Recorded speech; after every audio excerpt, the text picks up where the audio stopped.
नमस्कार दोस्तों। आज फिर हाजिर हूँ मैं आप लोगों के पास ये बताने के लिए कि म्यूचुअल फंड निवेश में क्या क्या फ़ायदे हैं, क्यों निवेश करना चाहिए हमें म्यूचुअल फंड्स में। दोस्तों देखिए,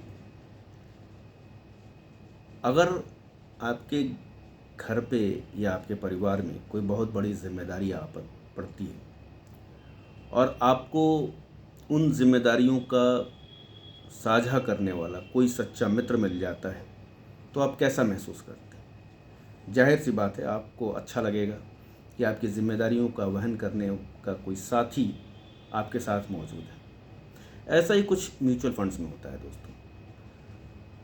आप डायरेक्टली शेयर मार्केट में या बैंक एफडीज़ में या बैंक गवर्नमेंट बॉन्ड्स वगैरह में आप पैसे निवेश करते हैं और आप असमंजस में रहते हैं कि पता नहीं इस पे कितना निवेश मिलेगा, निवेश करने की रकम पर कितना इंटरेस्ट मिलेगा, कितना ग्रोथ मिलेगा, लगाना सही है या नहीं है, गलत है, ठीक है। इन सब चीज़ों से आप परेशान रहते हैं। म्यूचुअल फंड इन सारी चीज़ों का एकमात्र सॉल्यूशन है दोस्तों। इसमें होता क्या है कि आपके निवेश की गई रकम को कहाँ लगाना है, कैसे निवेश करना है, जिससे कि आपको ज़्यादा से ज़्यादा फ़ायदा हो सके, इसके लिए एक बहुत ही काबिल लोगों की टीम बनाई जाती है, जिसे हम फंड मैनेजर्स कहते हैं। और इन फंड मैनेजर्स को बड़ी बड़ी कंपनीज़ हायर करती हैं और वो कंपनी जिनको अच्छी खासी रकम देती हैं इन फंड्स को मैनेज करने के लिए।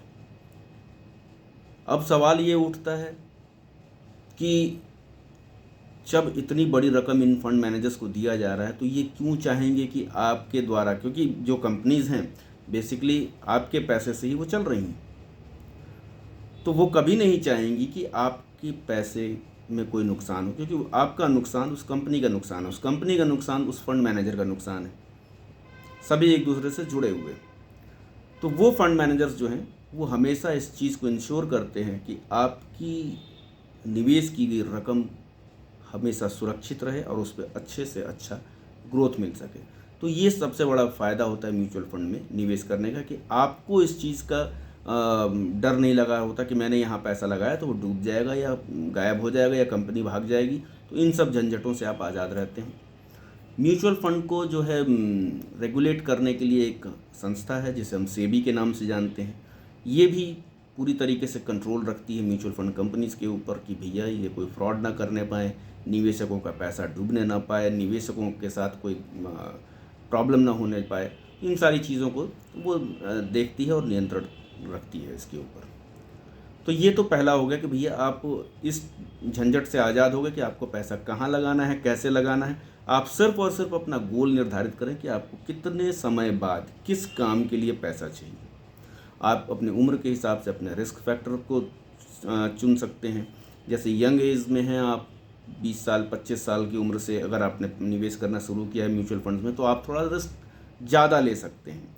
आप अपने रिटायरमेंट को प्लान कर सकते हैं, आप अपने मैरिज को प्लान कर सकते हैं, आप बच्चे के एजुकेशन के लिए प्लान कर सकते हैं, घर बनाने के लिए प्लान कर सकते हैं, गाड़ी लेने के लिए प्लान कर सकते हैं। और आपकी रिस्क एपेटाइट ज़्यादा है तो आपके लिए अलग तरीके के फंड्स, जैसे कि आप एक एग्जांपल ले लें, स्मॉल कैप फंड्स हैं जहाँ पर कि आप निवेश कर सकते हैं। लेकिन वहीं अगर आपकी उम्र 50 से ज़्यादा है, आप या रिटायरमेंट के करीब पहुँच चुके हैं, तो आपको लार्ज कैप फंड्स में या डेब्ट फंड्स में निवेश करना चाहिए, जिससे कि आपकी रकम ज़्यादा सुरक्षित रहे। दोनों में फ़र्क क्या हो जाता है? देखिए, एक तरफ आपको अगर आपके रिस्क ज़्यादा है तो आपको ग्रोथ भी ज़्यादा होने की उम्मीद होती है। वहीं जहाँ पर आपका रिस्क कम है वहाँ आपकी ग्रोथ भी कम होगी।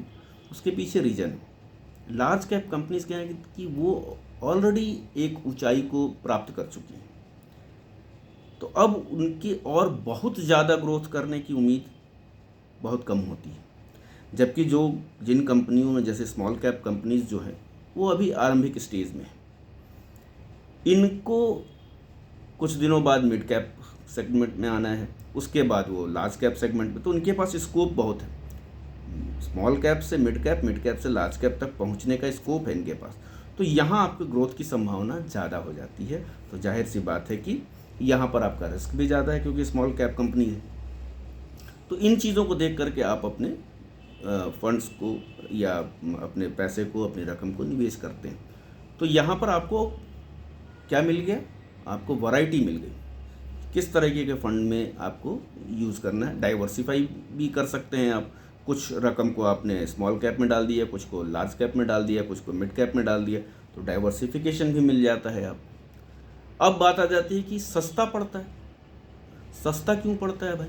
सस्ता इसलिए पड़ता है कि अगर आप शेयर मार्केट में डायरेक्टली अगर जाकर के इन्वेस्ट करते हैं तो आप चाहते हैं कि भाई कोई अच्छी कंपनी जैसे हिंदुस्तान यूनिलीवर हो गया, बजाज कैपिटल हो गया, अदानी इसके कंपनीज हो गए, रिलायंस हो गई, है ना, तो इस टाइप की कंपनीज में आप निवेश करना चाहेंगे तो पहली चीज़ तो ये है कि इन सभी के शेयर्स बहुत महंगे होते हैं और एक मुश्त रकम लगाने पर आपके पास खतरा भी बहुत ज़्यादा होता है कि अगर थोड़ा सा भी मार्केट डाउन हुआ तो आपकी रकम में जो वॉलेटिलिटी है वो बहुत ज़्यादा होती है और टोटल रिस्क आपका होता है। क्योंकि निर्णय आपका होता है कि आपने खुद पैसा लगाया, आपको कोई मैनेजर तो मिलता नहीं, आप खुद अपनी मर्ज़ी से पैसा लगाते हैं। फ़ायदा हुआ तो आपका, नुकसान हुआ वो भी आपका। तो यहाँ ये प्रॉब्लम आ जाती है। तो इसके तुलना में म्यूचुअल फंड्स में क्या होता है कि आपको सस्ती रकम में मिल जाता है। जैसे आपने मान लो 2000 रुपये की SIP की किसी लार्ज कैप फंड में। अब लार्ज कैप फंड में वो सारी कंपनीज हैं फ्रॉम 1 to नंबर 100, 1 से लेकर के 100 तक की कंपनियां जो हैं, जो शेयर मार्केट में लिस्टेड हैं, वो लार्ज कैप में आती हैं। तो इन सारी कंपनीज में आपका कुछ ना कुछ हिस्सा, किसी में 1%, किसी में 2%, किसी में 5%, किसी में 10%, ऐसे करके आपकी रकम को निवेश किया जाता है। तो आप इस तरीके से छोटी सी छोटी रकम लगा करके भी बड़ी से बड़ी कंपनी के में निवेश करने का मौका प्राप्त करते हैं। तो ये इस वजह से आपको सस्ता पड़ता है। दूसरी चीज़ अब हो जाती है लिक्विडिटी की, जो सबसे इम्पॉर्टेंट चीज़ है। लिक्विडिटी क्या होती है? लिक्विडिटी ये होती है कि आपका पैसा ज़रूरत पड़ने पर आपके काम आ पा रहा है या नहीं। नॉर्मली होता क्या है, आपने बैंक FD किया, RD किया या किसी गवर्नमेंट बॉन्ड में पैसा निवेश कर दिए, PPF में निवेश कर दिए, यहाँ क्या होता है, आपका पैसा ब्लॉक हो जाता है। अगर कभी किसी समय आपको उन पैसों की आवश्यकता पड़ती है तो आपको उन पैसों को निकालने के लिए बहुत पापड़ बेलने पड़ते हैं, नुकसान उठाना पड़ता है। म्यूचुअल फंड में ऐसा नहीं है। आप एक उदाहरण ले लें कि अगर सपोज कीजिए आपने 10,000 रुपये की SIP की और 5 साल लगभग आपने कर दी, 1 साल में 1,20,000, 5 साल में 6 लाख रुपए आपने निवेश कर दिए हैं। उसकी रकम मान लीजिए सब मिला जुला करके ग्रोथ के साथ, एक एग्जांपल ले लेते हैं, 7-7.5 लाख रुपए हो गई है। अब आपको 2 लाख या 3 लाख रुपए की अचानक आवश्यकता आन पड़ी, आपको चाहिए वो रकम। कुछ नहीं करना है आपको, घर बैठे जो आपकी मोबाइल ऐप्स हैं, उन ऐप्स के माध्यम से आपको ट्रांजेक्शन करना है, विड्रॉल के लिए रिक्वेस्ट करना है और आपके विड्रॉल रिक्वेस्ट करने के 3 दिन बाद वो रकम आपके अकाउंट में आ जाएगी। और इससे न तो आपकी SIP पे कोई असर पड़ेगा, ना वो SIP ब्रेक होगी, ना आपका ग्रोथ रुकेगा, ना आपकी SIP रुकेगी, कुछ नहीं होगा। सिर्फ आपने अपनी रकम निकाली और आपने अपना काम कर लिया, काम खत्म, आपकी SIP जैसे के तैसे चल रही है। जब चाहें तब रोक सकते हैं, जब चाहें तब पॉज कर सकते हैं, जब चाहें तब उसकी रकम बढ़ा सकते हैं। तो ये सारी चीज़ें आपको ये सुविधा मिलती है इसमें। और सबसे बड़ी चीज़ है कि आपको इसके लिए किसी के दरवाजे नहीं जाना पड़ता। आप घर बैठे ऐप्स के माध्यम से, अपने डिस्ट्रीब्यूटर्स के माध्यम से, अपने एडवाइज़र्स के माध्यम से आप घर बैठे ही इन सारी चीज़ों का फ़ायदा उठा सकते हैं। तो ये एक बहुत बड़ा बेनिफिट है दोस्तों। तो इन सब फ़ायदों को देखते हुए आप सबको म्यूचुअल फंड्स में निवेश करना चाहिए।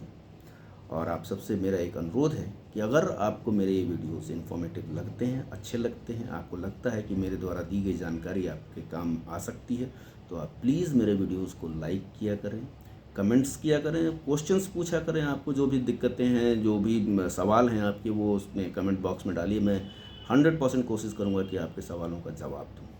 और प्लीज़ इसे सब्सक्राइब करें जिससे कि मेरा हौसला बढ़े और मैं इस तरीके के वीडियोस बार बार लेकर के आऊँ आप लोगों को, और आप लोगों का ज्ञानवर्धन करूं और अपना हौसला बढ़ाता रहूं। तो आज के लिए बस इतना ही दोस्तों, धन्यवाद। फिर मिलेंगे अगले वीडियो में। Bye bye.